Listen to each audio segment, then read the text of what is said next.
আসসালামু আলাইকুম। আমন্ত্রণ জাগো স্পোর্টসে, সঙ্গে আছি আমি আফরিন সুমনা। শুরুতেই জানিয়ে দিচ্ছি সংবাদ শিরোনাম। জয়ের পথে বাংলাদেশ, 82 রানে 5 উইকেট নেই পাকিস্তানের। নিউজিল্যান্ডকে হারিয়ে বিশ্বকাপের বদলা নিল দক্ষিণ আফ্রিকা। বাবর ফকরের বিরুদ্ধে তদন্তের দাবি নির্বাচকের, বাবরের বিদ্রুপাত্মক জবাব। আইনি সমস্যা সমাধানের পরদিনই ফিরবো ইনশাআল্লাহ, সাকিব আল হাসান। শুনছিলেন শিরোনাম, এবার বিস্তারিত। জয়ের পথে বাংলাদেশ, 82 রানে 5 উইকেট নেই পাকিস্তানের। সিরিজ নির্ধারণী ম্যাচে 291 রানের টার্গেট তাড়া করতে নেমেই বিপদে পাকিস্তান ক্রিকেট দল। ইনিংসের প্রথম 3 ওভারে মাত্র 17 রানে টপ অর্ডার 3 ব্যাটসম্যানের উইকেট হারিয়ে কোণঠাসা হয়ে পড়া পাকিস্তান 82 রানে হারায় 5 উইকেট। পরপর 2 ওভারে তাসকিন আহমেদের শিকার হয়ে ফেরেন ওপেনার সাহিবজাদা ফারহান ও সাবেক অধিনায়ক মোহাম্মদ রিজওয়ান। দ্বিতীয় ওভারে আরেক ওপেনার মাজ সাদাকাতকে ফেরান তরুণ পেসার নাহিদ রানা। তাসকিন আহমেদের করা ইনিংসের প্রথম ওভারের 5ম বলে উইকেটের পেছনে ক্যাচ তুলে দিয়ে ফেরেন পাকিস্তানের তারকা ওপেনার সাহিবজাদা ফারহান। ইনিংসের দ্বিতীয় ওভারে বোলিংয়ে এসে পাকিস্তানের আরেক ওপেনার মাজ সাদাকাতকে ফেরান তরুণ পেসার নাহিদ রানা। তার করা ওভারে 5ম বলে উইকেট কিপারের হাতে ক্যাচ তুলে দিয়ে ফেরেন সাদাকাত। এরপর নিজের দ্বিতীয় আর ইনিংসের তৃতীয় ওভারে বল করতে এসে 5ম বলে পাকিস্তানের তারকা ব্যাটসম্যান মোহাম্মদ রিজওয়ানকে বোল্ড করে ফেরান তাসকিন। তার বিদায়ে 2.5 ওভারে 17 রানে 3 উইকেট হারিয়ে চাপে পড়ে যায় পাকিস্তান। এরপর আব্দুল সামাদ ও গাজী গৌরী চতুর্থ উইকেটে 67 বলে 50 রান করেন। 3 উইকেটে পাকিস্তানের সংগ্রহ ছিল 67 রান। এরপর মাত্র 15 রানের ব্যবধানে গাজী গৌরী ও আব্দুল সামাদকে 15 রানের ব্যবধানে ফেরান নাহিদ রানা ও মুস্তাফিজুর রহমান। 3 ম্যাচের সিরিজ নির্ধারণী খেলায় প্রথমে ব্যাট করে 5 উইকেটে 290 রান করে বাংলাদেশ।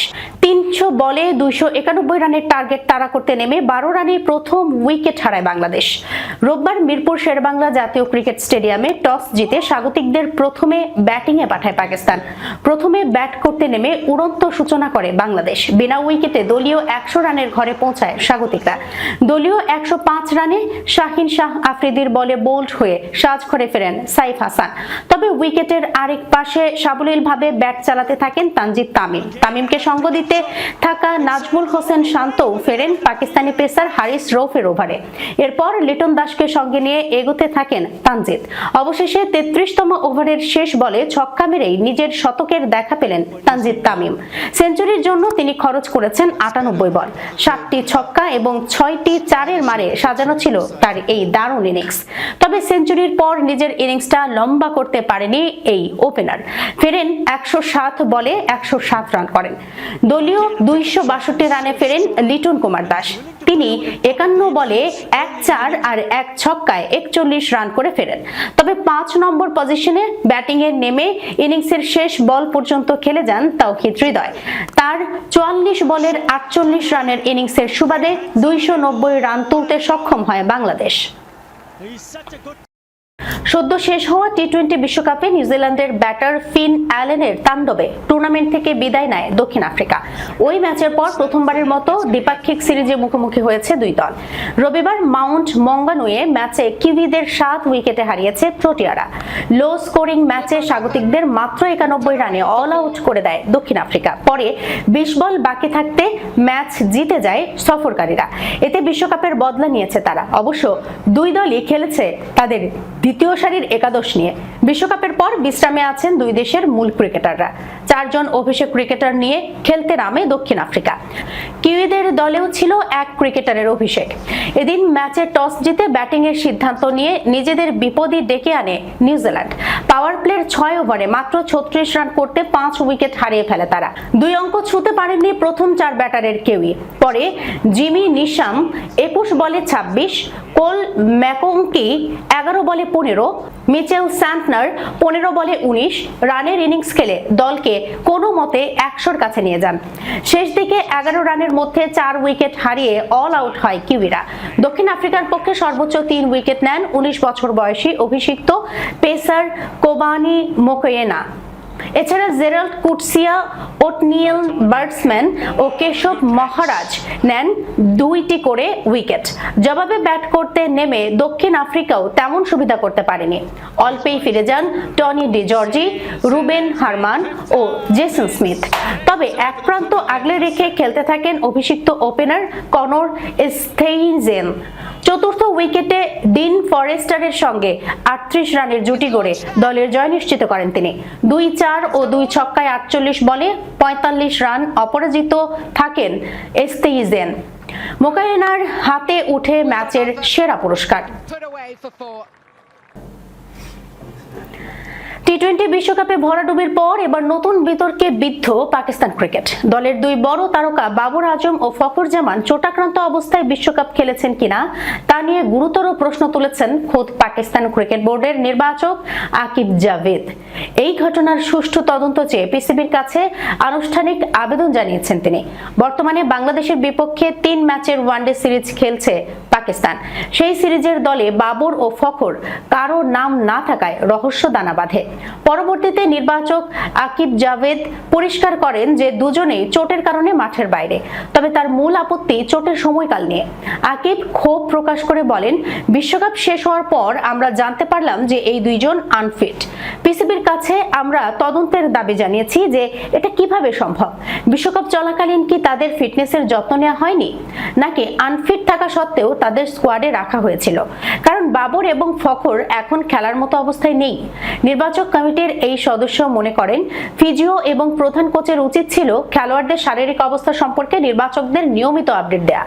আকিব জাভেদের দাবি, বাবর ঘরোয়া টি-20 লিগে খেলতে চেয়েছিলেন, কিন্তু মেডিকেল বোর্ড তাকে অযোগ্য ঘোষণা করেছে। যদি পাকিস্তান বিশ্বকাপের সেমিফাইনালে উঠত তবে কি তার এই চোট নিয়ে ম্যাচ খেলতেন? এই স্বচ্ছতা থাকা জরুরি ছিল। 2025 টি-20 বিশ্বকাপে বাবর আজমের পারফরম্যান্স ছিল অত্যন্ত হতাশাজনক। পুরো টুর্নামেন্টে মাত্র 91 রান করার পর সুপার 8-এর শেষ ম্যাচে তাকে দল থেকে বাদ দেওয়া হয়। অন্যদিকে ফখর জামান মাত্র 2টি ম্যাচ খেলার সুযোগ পেয়ে একটিতে করেন 84 রান। প্রশ্ন ওঠে, তাদের অফ ফর্মের পেছনে কি এই লুকিয়ে রাখা চোট দায়ী ছিল? বাংলাদেশের বিপক্ষে চলমান সিরিজের এই 2 অভিজ্ঞ ব্যাটসম্যানের অনুপস্থিতি পাকিস্তান দলকে বেশ ভোগাচ্ছে। এদিকে আকিব জাভেদের এমন অভিযোগের পর সোশ্যাল মিডিয়ায় বিদ্রুপাত্মক পোস্ট দিয়েছেন বাবর আজম। তার ইনস্টাগ্রাম স্টোরিতে দেখা যায় নিজের একটা পা এডিট করে বাঁকিয়ে দিয়েছেন। এর মাধ্যমে তিনি যেন আকিব জাভেদকেই জবাব দিয়েছেন। বাবরের সেই পোস্ট নিয়ে অনেক হাস্যরস ছড়ালেও বিষয়টি নিয়ে সিরিয়াস অনেকেই। পিসিবি এখন এই তদন্তের দাবিতে কি পদক্ষেপ নেয় সেটাই দেখার বিষয়। পাকিস্তান সিরিজ দিয়েই সাকিব আল হাসানের বাংলাদেশ জাতীয় দলে ফেরার গুঞ্জন ছিল, যদিও পরে তেমন কিছু হয়নি।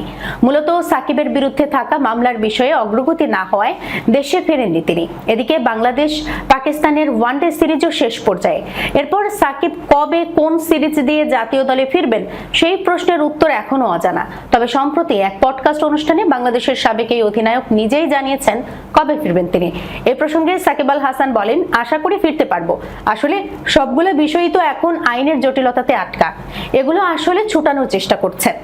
আমার মনে হয় বিসিবি আন্তরিক আছে এখন পর্যন্ত। তাদের আন্তরিকতাটা যদি আরেকটু বেশি হয়, হয়তো আরো তাড়াতাড়ি এগুলো সমাধান করা সম্ভব হবে। আইনি জটিলতা সমাধানের পরপরই ফেরার আশা সাকিবের। যেহেতু আইনি বিষয়, এটা তো আসলে আমার আগের অভিজ্ঞতা নাই, নতুন হচ্ছে এই অভিজ্ঞতাগুলো। তাই এটাতে আসলে কত সময় লাগে কিংবা না লাগে আমার পক্ষেও বোঝা মুশকিল।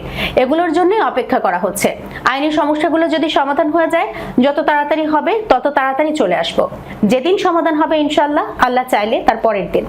এক পর্যায়ে পাকিস্তানের রহস্য স্পিনার উসমান তারিকের বোলিং অ্যাকশনের প্রসঙ্গ ওঠে।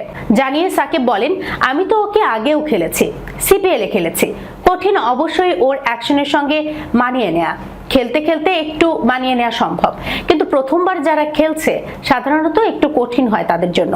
মাঝে মাঝে এরকম ব্যতিক্রমী বোলার আসেই। অজান্তা মেন্ডিস ছিল, আরো এরকম বোলার আসছে মুরালি। রহস্যময় এরকম বোলার তো মাঝে মাঝে আসেই। দর্শক, এই ছিল এখনকার মতো জাগো স্পোর্টসে। যাবার আগে সংবাদ শিরোনামগুলো জানাবো আরো একবার। জয়ের পথে বাংলাদেশ, 82 রানে 5 উইকেট নেই পাকিস্তানের। নিউজিল্যান্ডকে হারিয়ে বিশ্বকাপের বদলা নিল দক্ষিণ আফ্রিকা। বাবর ফখরের বিরুদ্ধে তদন্তের দাবি নির্বাচকের, বাবরের বিদ্রুপাত্মক জবাব। আইনি সমস্যা সমাধানের পরদিনই ফিরবো ইনশাআল্লাহ, সাকিব আল হাসান। এখনকার মতো এই পর্যন্তই। এতক্ষণ পর্যন্ত যারা সঙ্গে ছিলেন সবাইকে ধন্যবাদ। আল্লাহ হাফেজ।